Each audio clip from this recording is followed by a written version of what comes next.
Continuando con las charlas, vamos a continuación con el doctor William Otero. El doctor Otero es gastroenterólogo internista, recibido un reconocimiento por la Academia Nacional de Medicina de Colombia como el mejor docente clínico en el 2018. Es coordinador del posgrado de gastroenterología de la Universidad Nacional de Colombia. El doctor nos va a presentar el tema Consideraciones en el tratamiento de la enfermedad inflamatoria intestinal en ancianos. Doctora, muchas gracias. Por favor, ¿se ve bien mi presentación? Sí, se alcanza a ver, doctor. Muchas gracias. Perfecto, estamos bien, ok. Doctora Alicia, muchas gracias, mil felicitaciones, hemos aprendido mucho y gracias a todos los conferencistas por tan importante presentación de sus conferencias. Para mí es un placer y es un honor estar hoy día en este segundo masterclass ecuatoriano de enfermedad inflamatoria intestinal. Agradezco inmensamente al comité organizador y a mí se me ha invitado a participar con la conferencia Consideraciones y el tratamiento de la enfermedad inflamatoria en pacientes ancianos. Me encanta sobremanera este tema porque quiero contarles que estas personas sufren demasiado con esta enfermedad y están permanentemente sometidos a múltiples comorbilidades. En mi presentación voy a hacer énfasis en la importancia que tienen las comorbilidades y qué medicamentos podrían utilizarse. Adulto mayor se define a nivel mundial como una persona que tenga 65 años o más. En Colombia es 60 años o más y en Japón más de 35 años. Se ha establecido en diferentes estudios epidemiológicos que tienen consistencia en el concepto de que más del 96% de la enfermedad inflamatoria intestinal ocurre en la combinación de pacientes pediátricos y pacientes adultos. Y menos del 5% son pacientes adultos mayores en los cuales la enfermedad comienza a aparecer a esa edad en estos individuos. Sin embargo, quiero enfatizar que para el 2030 se estima que más del 30% de la gente con enfermedad inflamatoria tendrá 60 años o más de edad. Y esto es importantísimo, porque los clínicos interesados en esta importante patología van a estar expuestos a este grupo etario de enfermos.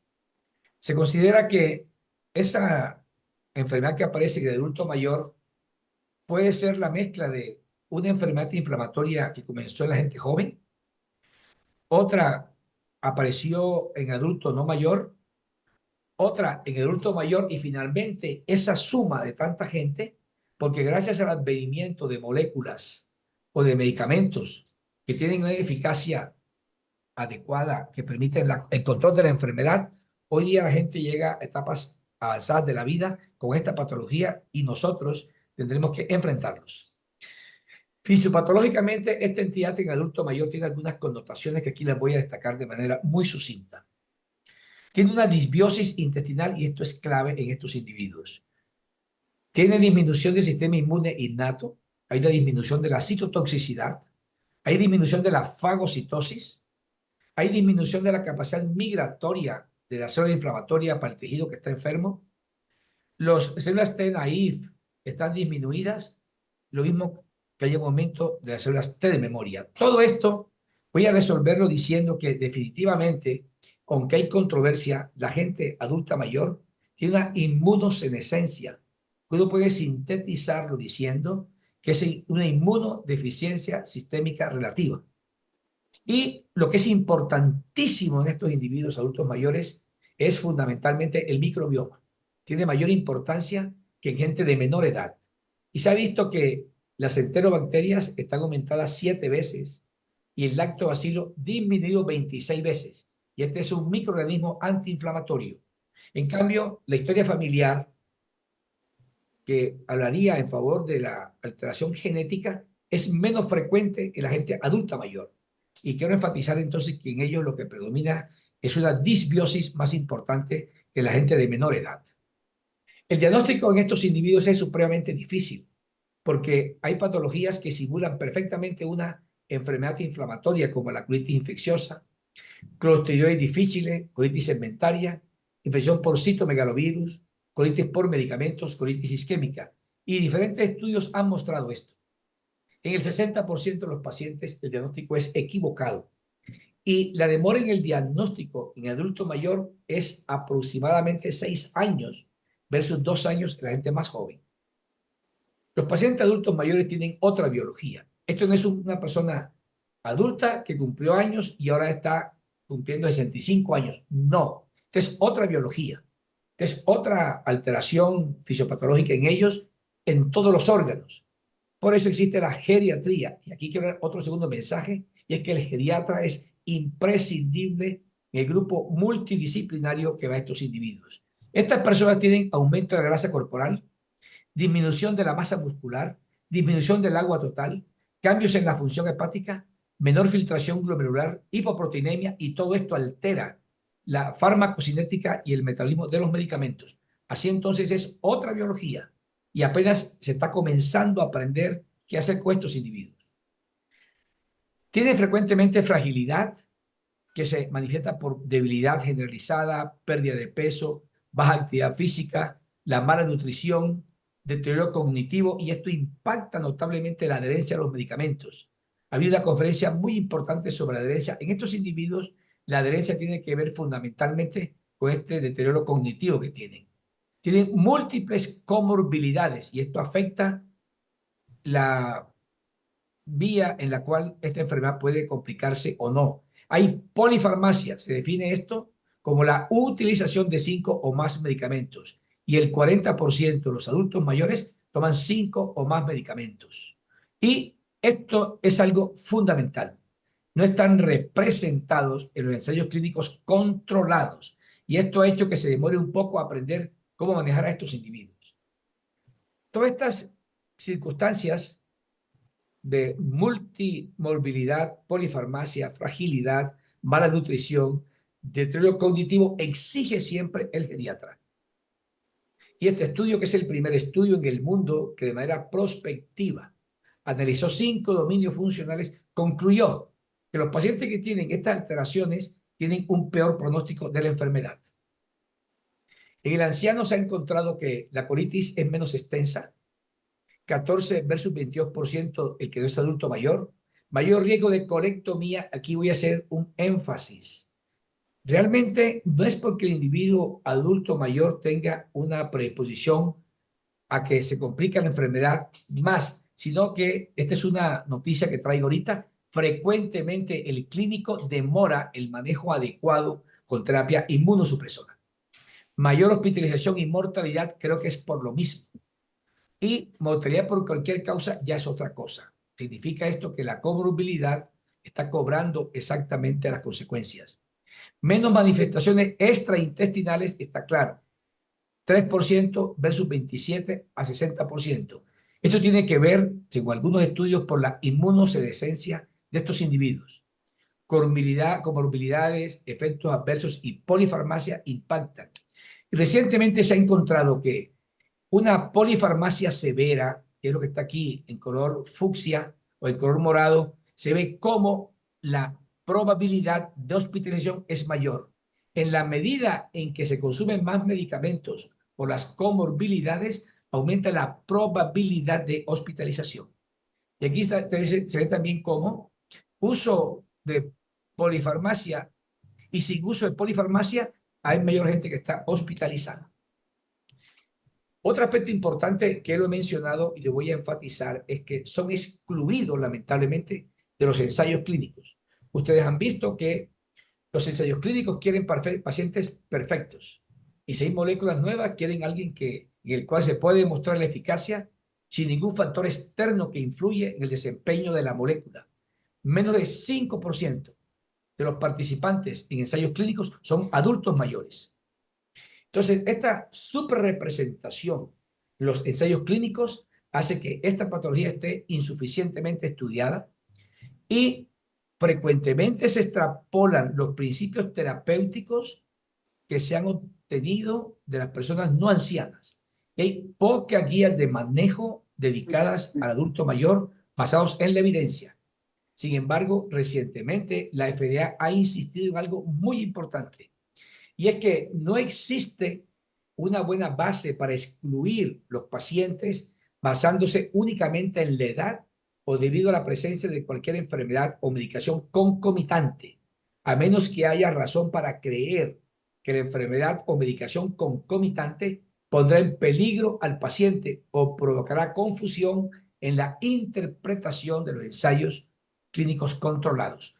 Esto ha tenido mucho eco y hoy día, cada día se insiste más en que es el momento para que esta gente pueda ser incluida, porque los estudios han demostrado una cosa que hasta hace poco tiempo se dudaba, y han demostrado que la eficacia de los medicamentos con terapias, los medicamentos avanzados. Avanzados es anti-TNF hacia arriba, son similares a lo que pasa en la gente más joven. Clásicamente se ha dicho que en el adulto mayor la prioridad en el manejo es la remisión sintomática. Por supuesto que un target en todos los pacientes con enfermedad inflamatoria es la mejoría o la remisión endoscópica. Y más recientemente se está insistiendo cada día más en la remisión histológica. En estos individuos ese propósito se ha considerado que no es prioritario. Lo prioritario en ellos es una remisión sintomática, mejorar la calidad de vida y disminuir el impacto negativo en la funcionalidad de la enfermedad. Esto que acabo de decir, yo creo que ha sido mal interpretado por los clínicos. Y aquí este doctor Gisbert y su grupo, doctora Chaparro, han hecho una importante publicación reciente sobre los errores comunes en manejar pacientes con enfermedad inflamatoria. Y en el adulto mayor hay una premisa que ha sido constante, y es que los clínicos tienen el error de considerar que el uso de biológicos debe ser evitado a toda costa. Es un error pensar de esa manera. Cada día, conforme aumenta la longevidad, conforme la gente es bien controlada, no siendo adulta mayor, hay más adultos mayores con la patología. Y esa percepción errónea ha llevado a que consideren que la enfermedad es menos severa en los adultos mayores, y hay dudas en muchos clínicos sobre la eficacia y los efectos adversos. Es decir, hay menos eficacia de las terapias avanzadas en el adulto mayor y así más efectos colaterales. La verdad es que esto no es cierto. Lo que se ha encontrado hoy con base en las últimas publicaciones de los últimos 5 años es otra cosa. El no manejar adecuadamente los pacientes adultos mayores con las moléculas que necesitan prolonga la morbilidad y la enfermedad activa grave. Este estudio, en aras del tiempo, voy a sintetizarlo diciendo así. Voy a sintetizar este estudio diciendo lo siguiente: que en el adulto mayor la eficacia y seguridad de los anti-TNF es similar en los ancianos y no ancianos. Ustedes pueden ver que las dosis de inducción y de mantenimiento tienen una probabilidad similar. No es significativo diferencia entre ellos. Y los ancianos tienen mayor riesgo de efectos adversos serios, pero no se aumenta con el anti-TNF. Voy a resumir aquí. Los hallazgos de este importante estudio, que es un análisis combinado de ensayos clínicos controlados, aleatorizados, de colitis ulcerativa moderada severa, controvierte el concepto clásico de que los anti-TNF tienen más riesgo en los viejos. Ya eso no va. La eficacia entonces de los medicamentos en paciente adulto mayor con enfermedad inflamatoria no hay diferencia con respecto a los más jóvenes. Y se ha encontrado aquí, cuando se analiza los diferentes dos enfermedades clásicas, colitis ulcerativa y enfermedad de Crohn, la enfermedad colónica aquí se encuentra que es más frecuente en ellos, 2 veces más frecuente la colónica sola, es 1.2 veces la frecuencia que sea tipo inflamatorio, menos probable que tenga Crohn penetrante o perianal, y por el concepto antiguo de que los inmunomoduladores y biológicos tienen más riesgo, se ve cómo frecuentemente ellos no están siendo manejados con estos medicamentos. La colitis ulcerativa en ellos, 1.49 veces de que sea izquierda, por la misma razón de que tienen temor a los inmunomoduladores, hay menos biológico en ellos y hay más cirugías. Y este mayor número de cirugías, voy a enfatizar que con base en las últimas publicaciones se deben a un inadecuado manejo en estos adultos mayores. Cuando un paciente adulto mayor se maneja con anti-TNF, una variable fundamental del adulto mayor, que es la fragilidad, se ve como, si el paciente responde al anti-TNF, se disminuye notablemente la fragilidad. Es decir, que el anti-TNF mejora la fragilidad de estos individuos. Y la fragilidad se define en el paciente adulto mayor como un estado de vulnerabilidad aumentada por una reserva fisiológica disminuida, pero esto no es la fragilidad usual o el deterioro usual de la homeostasis del individuo adulto mayor. La fragilidad hace referencia a que ante un insulto súbito hay un deterioro exagerado de la calidad de vida del individuo, de sus funciones metabólicas. Y esta es una métrica emergente que predice el desenlace en estos individuos. Y los clínicos, por supuesto, no estamos entrenados para entender lo que es la fragilidad y otros múltiples índices de comorbilidad que afecta a estos individuos. Entonces, esto es lo que sucede. Hay un factor estresante en este caso. Yo voy a decir aquí que es la enfermedad inflamatoria intestinal, que aparece y un deterioro progresivo exagerado, más allá del deterioro usual del envejecimiento. Pero se ve como cuando se resuelve en la parte superior, un puntero, se resuelve en la parte superior la actividad de la enfermedad, notablemente la fragilidad desaparece. En cambio, si la inflamación continúa con la enfermedad inflamatoria activa, la fragilidad persiste y se empeora. Y esto repercute en la morbimortalidad. Con esto quiero decir entonces que el paradigma de que no usar biológicos en el viejo ha empezado a ser absolutamente discutido.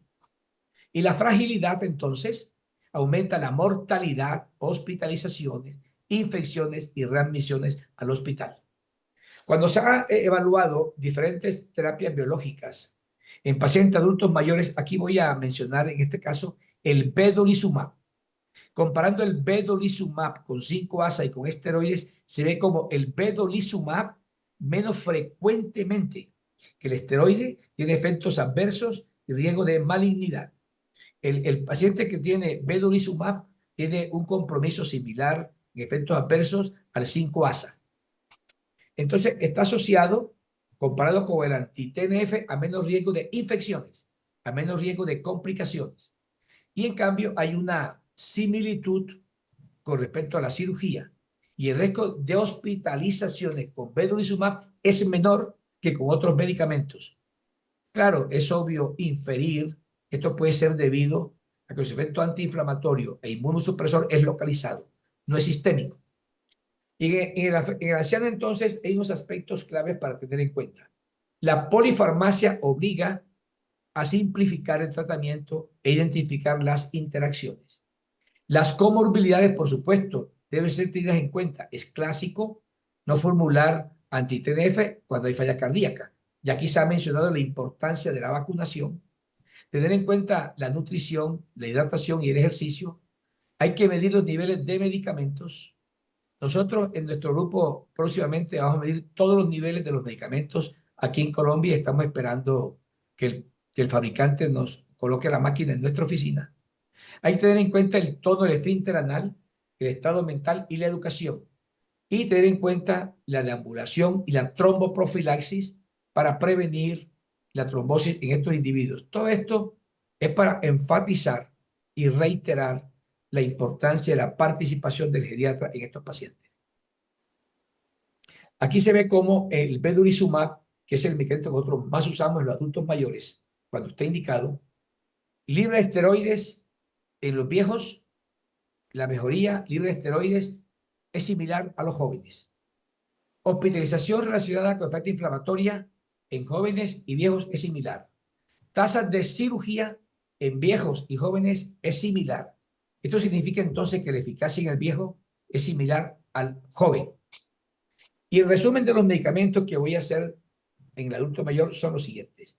Ya el doctor Beitía contaba algo muy importante del 5-ASA. Está claro que el 5-ASA es la piedra angular para colitis ulcerativa leve a moderada en forma combinada y tiene unos efectos adversos muy bajos, muy despreciables, pero en el adulto mayor hay que tener en cuenta que el 5-ASA sí puede tener alteraciones en la filtración glomerular. Entonces, de pronto hay que la dosis disminuirla cuando hay disminución de la filtración glomerular. Y algo importante que voy a enfatizar es que nunca, o digo, siempre se ha recomendado no utilizar concomitantemente tiopurinas con 5-ASA. Las tiopurinas, al inhibir la tiopurina metiltransferasa, digo el 5-ASA, al inhibir la tiopurina metiltransferasa, las tioguaninas se aumentan notablemente. Y en el adulto mayor esta combinación es nefasta.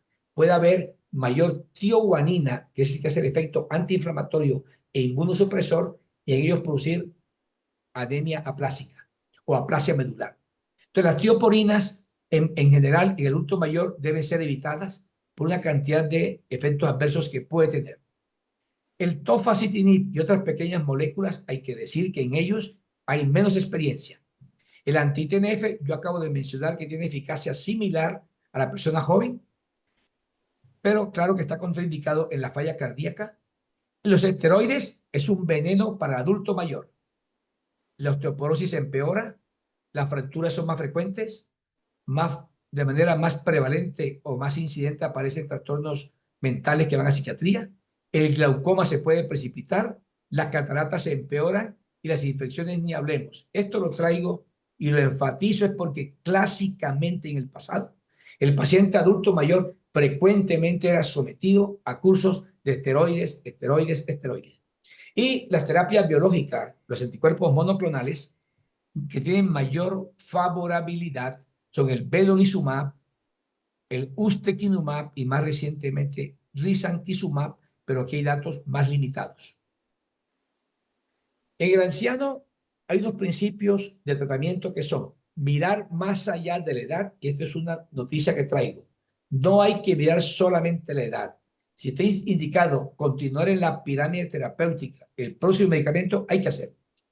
Hay que discutir con el paciente los desenlaces esperados y considerar la cirugía siempre de manera electiva como una opción. Es decir, no hay que demorar la cirugía cuando está indicada, al igual que la persona más joven. Y está prohibido utilizar esteroides a largo plazo, está prohibido no utilizar el tratamiento más efectivo y voy a insistir en demorar la cirugía cuando está indicada. Recientemente, teniendo en cuenta que el adulto mayor frecuentemente es privado de medicamentos altamente eficaces, hoy día ha cobrado mucha importancia el concepto de la farmacoequidad y es la posibilidad de que todas las personas, incluyendo el adulto mayor, tengan la misma oportunidad de tener a su alcance los medicamentos eficaces. Entonces, la farmacoequidad hoy día ha cobrado una enorme importancia en el adulto mayor. Y al momento de decidir tratarlo, por supuesto que con el concurso del grupo multidisciplinario, y aquí voy a enfatizar nuevamente al geriatra, yo soy profesor de estudiantes de posgrado de geriatría y he aprendido muchas cosas del paciente adulto mayor. El adulto mayor merece la mayor consideración del mundo. El presente se debe a ellos. Y todo el mundo algún día será adulto mayor. Pero no importa eso, es que es un ser humano que está vulnerable y él hay que tenerle la mayor precaución, la mayor consideración. Entonces, en esa orden de ideas, hay que tener muy claro las complicaciones del tratamiento, pero estas complicaciones son mucho menores que las complicaciones de la enfermedad que continúa activa, porque esta enfermedad activa deteriora todo y aparecen unos puntajes muy altos de fragilidad. Los mensajes para su casa de mi conferencia, queridos colegas, son estos. No hay estudios específicos de terapia en enfermedad inflamatoria en ancianos. Están subrepresentados los ensayos clínicos aleatorizados. Las recomendaciones son inferidas de los no ancianos. El tratamiento debe ser individualizado y por eso a la hora de elegir los medicamentos debe haber una excelente educación al paciente adulto mayor y a su cuidador para evitar la interacción de medicamentos. El concurso del geriatra es impresionante.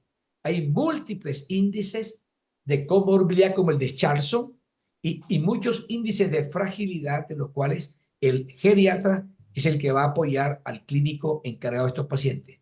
Los biológicos más seguros son el Bedo, Ustekinumab y Risankizumab. En este par de códigos QR está esta conferencia ya en PDF a la izquierda y a la derecha va a estar, cuando usted me dé el video, en el video ya publicado en mi canal de YouTube. Queridos colegas, muy amables, muchas gracias por su atención.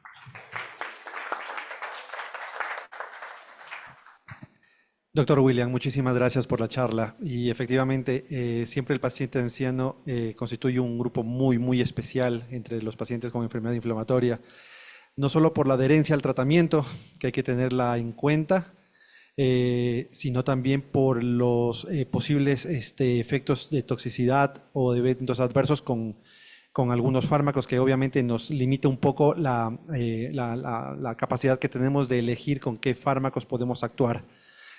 No sé si es que tal vez en el público exista alguna pregunta, tal vez. Yo primero quería felicitarlo al doctor y hacer un comentario que nosotros analizamos la casuística de Crohn, de 598 Crohn, trabajo que entró al Congreso Europeo, a la ECO, hace ya pocos años, 2, 3 o 4 años, y cuando analizamos por una regresión de Cox los factores pronósticos de la cirugía en los pacientes con enfermedad de Crohn, llamó poderosamente la atención que el grupo de pacientes A3 estaba entre los factores predictivos de cirugía, o sea, eran los factores de Montreal, las estenosis, la enfermedad fistulizante, y en lugar de darnos positivo los A1 y los A2, nos dio positivo los A3, justamente los ancianos, como factor predictivo de cirugía en la enfermedad de Crohn. Muy bien, me parece un dato muy importante, doctora. Muchas gracias. ¿En el público alguna pregunta, tal vez? Bueno, yo sí tengo una consulta para el doctor William. Como dije inicialmente, el grupo de ancianos consiste en un grupo especial, muy particular de pacientes con enfermedad inflamatoria. Y mi pregunta es, efectivamente, muchos de los fármacos que tenemos a disposición, que podemos utilizarlo con relativa frecuencia en pacientes más jóvenes, ¿sí? Como por ejemplo tiopurinas o inhibidores de los JAKs, en aquel paciente anciano que es no respondedor o tiene recaída a los biológicos que son más seguros, como por ejemplo vedolizumab, ustekinumab, que son los que disponemos acá, por lo menos en nuestro país. Y tenemos la posibilidad o tenemos ese conflicto con nosotros mismos de que tal vez si es que no responden a pesar de la optimización a los biológicos más seguros, y nos queda tal vez la posibilidad de utilizar un JAK o combinar un anti-TNF con una tiopurina para optimizar el tratamiento. ¿Qué consideraciones deberíamos tener? O más bien, ustedes personalmente, en esos casos muy particulares, ¿se arriesgan a utilizar estos fármacos que podrían ser de un poco mayor cuidado en este grupo de pacientes? Esa pregunta es muy importante, doctor David, porque por supuesto que los quinasa inhibidores tienen altísimo riesgo en el adulto mayor. Muchas infecciones, herpes zóster, tromboembolismo, problemas cardíacos, es el desastre. Yo creo que uno puede seguir la pirámide terapéutica con base en los estudios publicados. El anti-TNF más tiopurinas en ellos es seguro hoy día. Hay estudios que han mostrado que son similares. El vedolizumab tiene una eficacia similar, pero se ha encontrado que la persistencia del vedolizumab es superior a la persistencia de anti-TNF y tiopurinas. Y teniendo en cuenta su perfil de seguridad potencial sistémico, si nos responde al 5-ASA y esteroides tópicos como budesonida MMX, uno podría intentar, depende de la gravedad, vedolizumab, yo creo. En el pasado se pensaba que si uno empezaba el vedolizumab, pues si no mejora, habrá que usar entonces anti-TNF. No pasa nada porque todos sabemos que la fisiopatología de esta enfermedad se modifica constantemente. Y eso explica por qué se pierde de manera secundaria la eficacia. Nosotros preferiríamos, si no responde a esteroides tópicos, como budesonida MMX, pasar a vedolizumab o a ustekinumab. Muchísimas gracias. Y en esos pacientes que ya están en esa fase de vedolizumab o ustekinumab, pero son esos pacientes complicados que son generalmente son los, por suerte son pocos, ¿no? Pero son no respondedores o no respondedores y falla primera, segunda línea de biológicos, a los seguros me refiero. ¿Se han planteado alguna vez utilizar los otros tratamientos como los anti-JAKs tal vez en este ¿De grupo de acuerdo? pacientes? De acuerdo, doctor David. Claro que sí. Por supuesto, uno no quisiera llegar a ellos, pero quiero enfatizar en que llegado a ellos, tener la enfermedad activa es más peligrosa que el llano quinasa inhibidor. Y si uno puede usar upadacitinib, que es un llano quinasa más selectivo, pues sería mejor. Pero hay que seguir, no hay que parar. No se puede dejar con la enfermedad activa. La mortalidad es mayor. Muchísimas gracias, doctor. ¿Alguna pregunta tal vez? ¿Algún comentario entre los miembros conectados virtualmente tal vez? Perfecto, estamos Un todos. comentario, David, Guillermo, por adelante. supuesto, totalmente de acuerdo con lo que nos da de información el doctor Otero, pero sí en ese grupo de juventud prolongada, como se le debe decir, no ancianos para nada,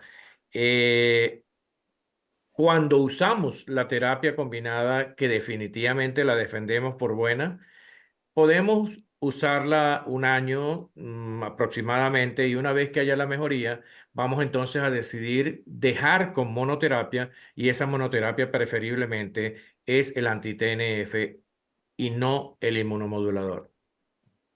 Perfecto, doctor. De acuerdo, doctor Beitía. Totalmente de acuerdo. Gracias, amigo. Perfecto, muchísimas gracias, doctor William, a todos los participantes. Un aplauso, por favor.